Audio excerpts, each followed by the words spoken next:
কি হচ্ছে এখানে? এটা আমার বাড়ি নাকি জলসা ঘর? পরে এই বাড়ির বৌমা হতে এসেছো নাকি নাচ গান করতে এসেছো? এবারে নাম উজ্জ্বল করে দেবে।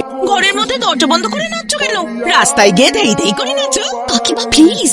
বর্দার, উঁচু গলায় একদম কথা বলবে না। ছিল এর সমস্ত দোষ না এই মিষ্টি।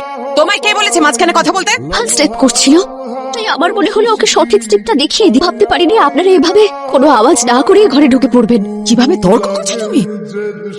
লজ্জা বলে কিছু আছে? তুমি বলছি দিদি এক্ষুনি ওর বাপের বাড়ির লোককে ফোন করো। কি লাভ হবে বাপের বাড়িতে ফোন করে? বলো তুমি আজকে আসুক ছোট, পরিষ্কার ওকে জিজ্ঞেস করবো যে ও এই বাড়ির বৌমা নিয়ে, আর যদি সেরকমটাই হয় তাহলে দুজনকেই এই বাড়ি থেকে বের করে দেবো। এখানে থাকা হবে না। ও আমার 3 বৌমার মতন বাড়ি সামলাতে পারে, তাহলেই ও এখানে থাকবে, না হলে নয়।